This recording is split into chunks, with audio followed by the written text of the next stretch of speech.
Warning! Kinda Murdery contains adult themes, explicit language, and descriptions of violence. It is not suitable for anyone, and we recommend you stop listening now.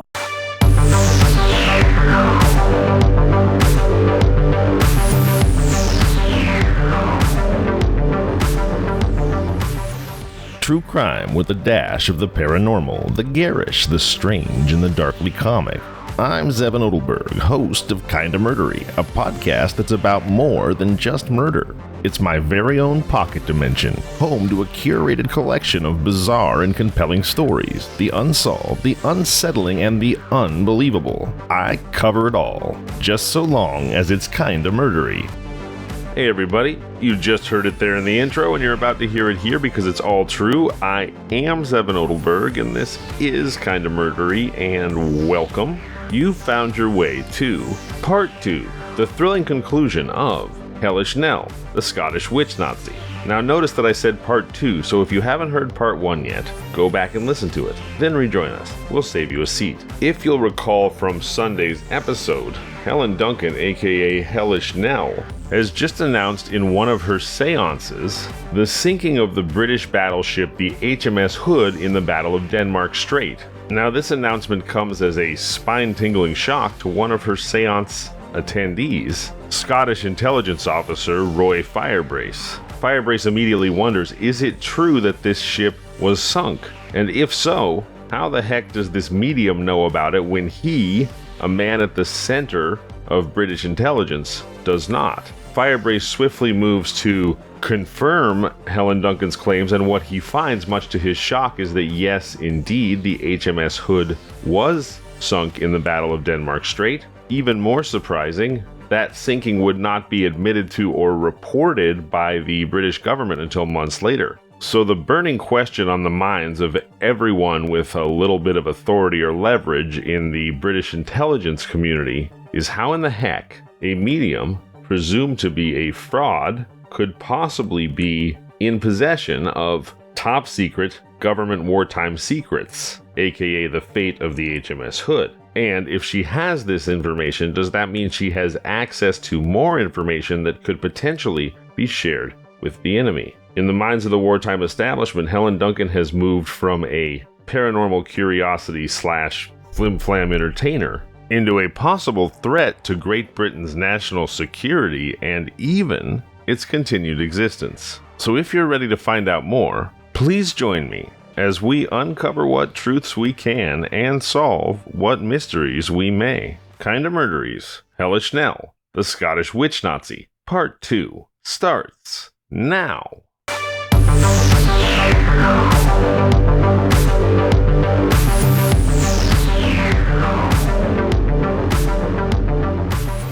After the séance, Firebrace moved swiftly to verify Duncan's claims regarding the sinking of the HMS Hood. What he found was astonishing. The medium was correct. The Hood had been lost, taking hundreds of sailors down with it. For Firebrace, the revelation presented an unsettling conundrum. How had Duncan come into possession of classified information before him, a man at the very epicenter of the nation's intelligence network? Mysteries continued to envelop Duncan as the war raged on. In November 1941, while conducting a séance in Portsmouth, she again stunned her audience. A spirit claiming to be a sailor relayed grim news. The HMS Barham had been torpedoed by a German U-boat, taking 862 lives with it to the ocean floor. The British government, concerned about the potential ramifications of such news, had kept the sinking under wraps and would not make an official announcement until January 1942, some 2+ months later. Duncan had once more thrust herself into a situation of great sensitivity and risk. The implications went beyond questions of paranormal activity or moral propriety. She was now treading dangerously close to, in fact, I would say smack dab in the middle of matters of national security. If Firebrace had been startled before, he, along with the rest of the British intelligence community, was now faced with a dilemma that defied conventional explanation. Was Helen Duncan a genuine medium, a charlatan, or something far more complex? Regardless of the answer, her actions had drawn the intense scrutiny of authorities at a time when the nation could ill afford uncertainties or vulnerabilities. Helen found herself at the intersection of the mysterious and the palpably real, and it was a crossing fraught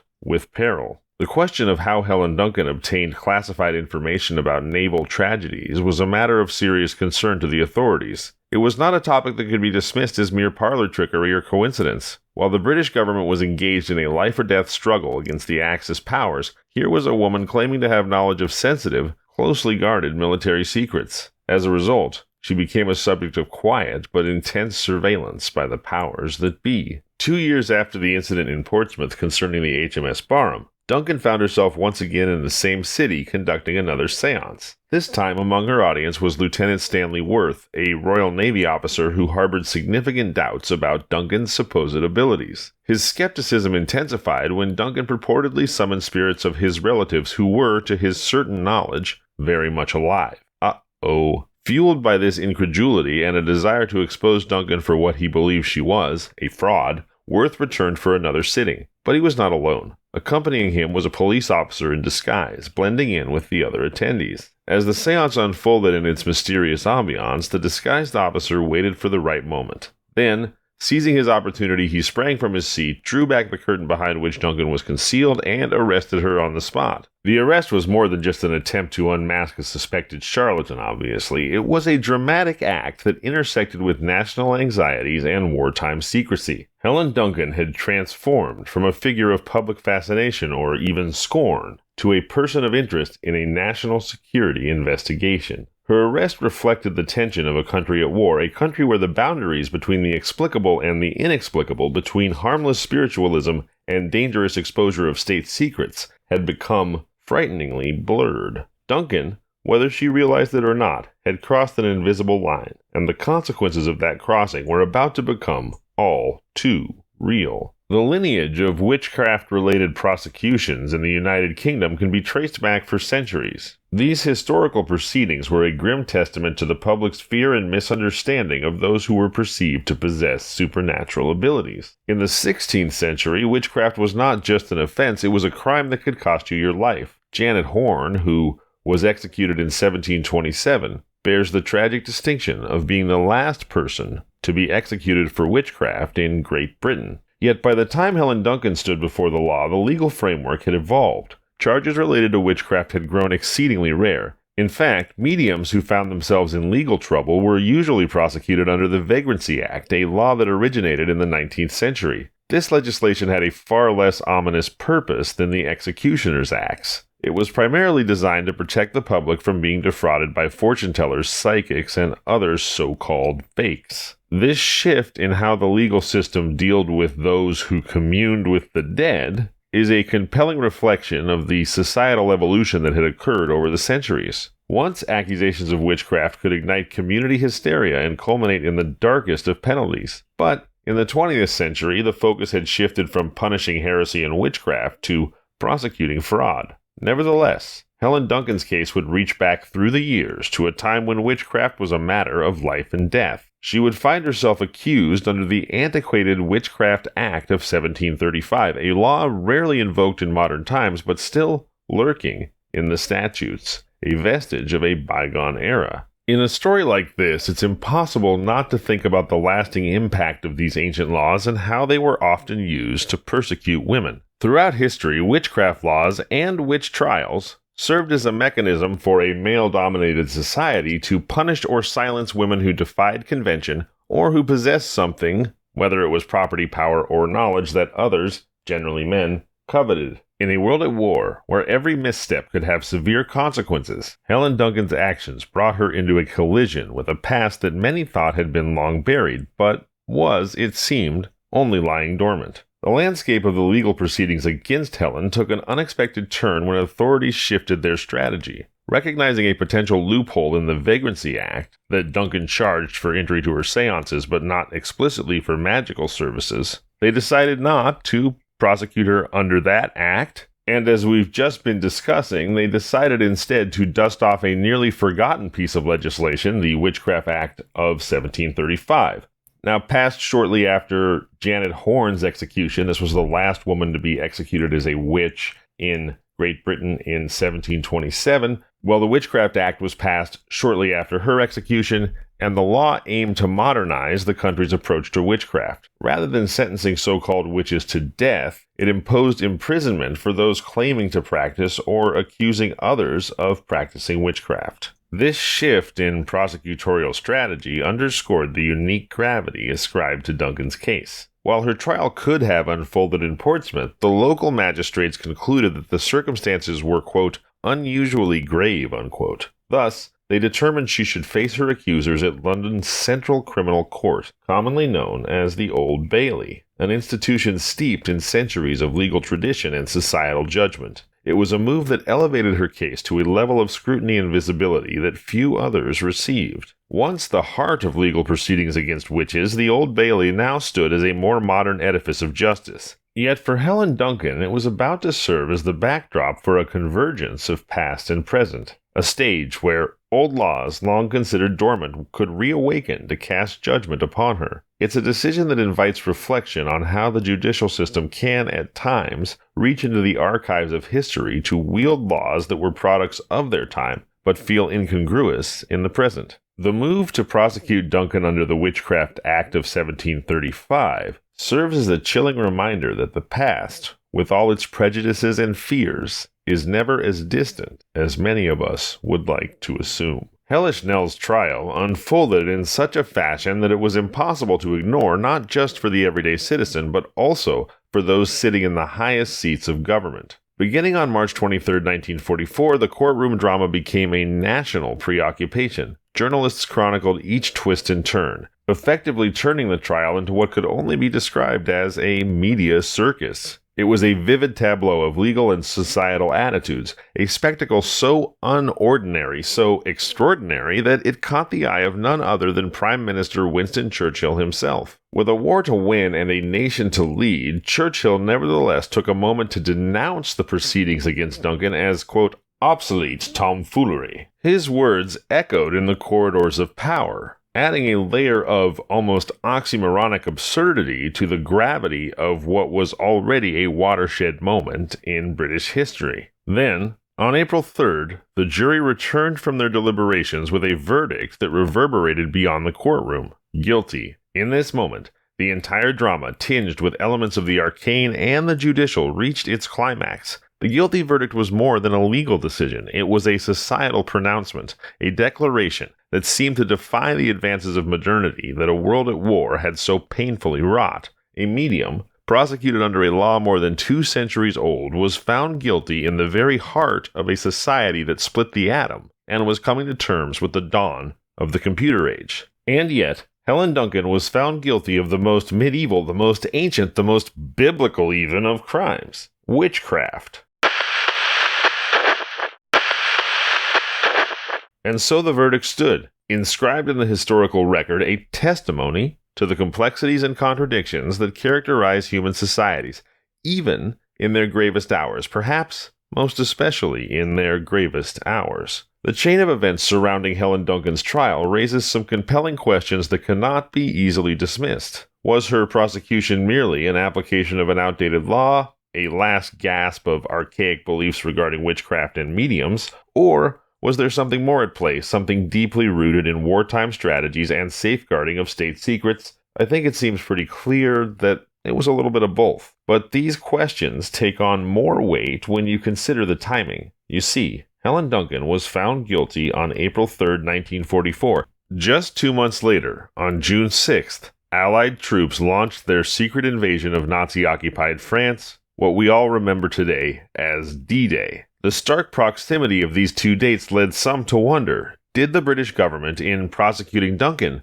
believe that she could actually compromise this highly classified operation, the invasion of the beaches in Normandy? Did they suspect her of intentionally aiding the Nazi war machine directly by revealing state secrets through her séances? That is the question, isn't it? Historian Francis Young doesn't directly substantiate these claims, but he does acknowledge that Duncan was treated, quote, most unusually, unquote, by the courts. The further question then becomes, why the unusual treatment? Was it merely a judicial oddity, or did it veil a deeper concern about national security? The pieces of the puzzle fit together too neatly for some.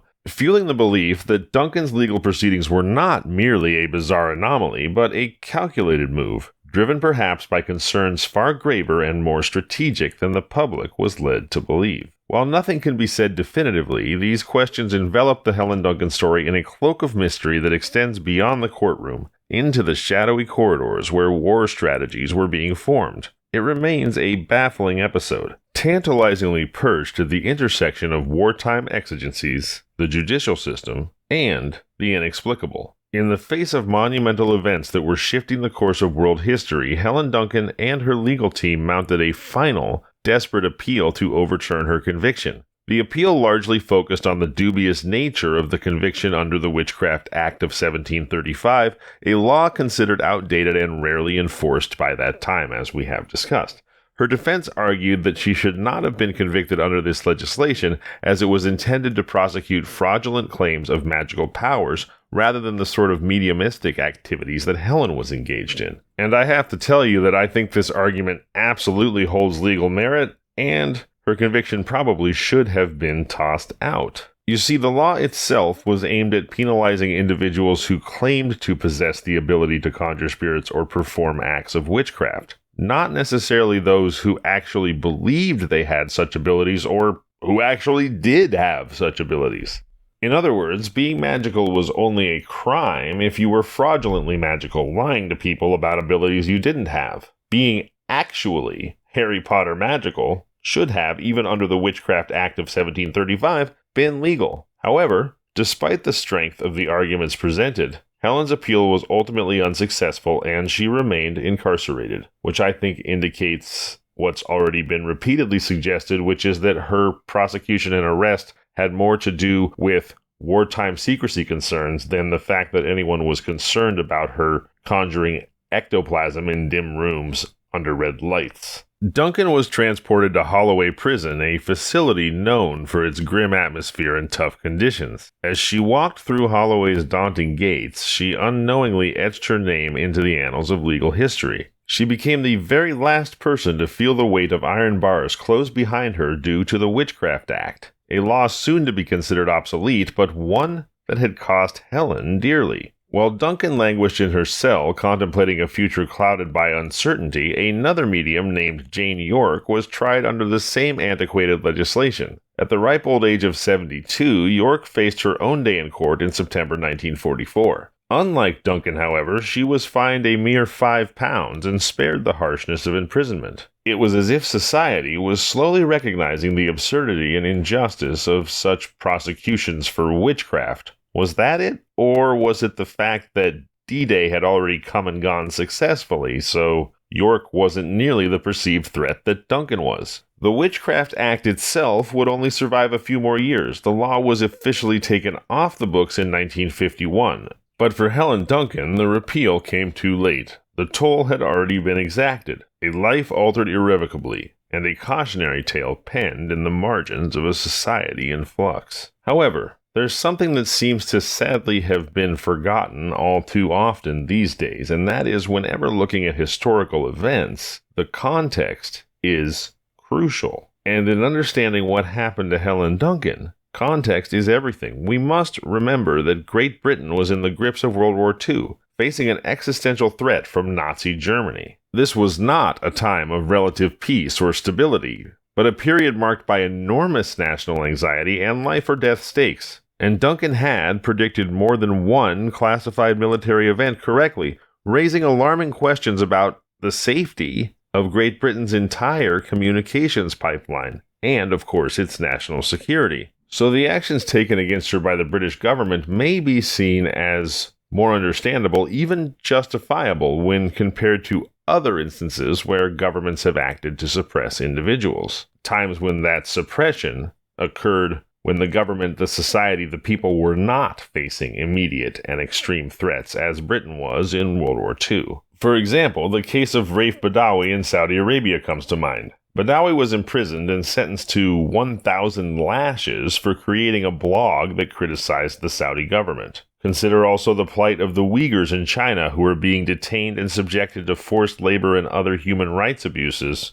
because of their tribal and Muslim identity. These actions are often taken under the umbrella of national security, but proper historical context suggests that they lack the pressing urgency and high stakes that characterized the British government's actions against Duncan. That said, the legacy of witch trials, replete with prejudice, false accusations, and often deadly outcomes, does cast a shadow over the British government's actions against Helen Duncan. Historically, witch trials were often more akin to ritualistic purges than any notion of modern-day justice, and this is a history that arouses understandable skepticism about Duncan's trial and the British government's actions even in the context of war. However, it's equally critical to acknowledge that Duncan, known colloquially as Hellish Nell, was not exactly an innocent player in all this. Not truly innocent, that is. At the very least, she was an opportunist, capitalizing on the emotional vulnerabilities of those seeking to connect with lost loved ones. She profited from the grief and desperation that naturally pervade a nation at war, and the moral ambiguity of her actions alone places her in a less than favorable light. Then,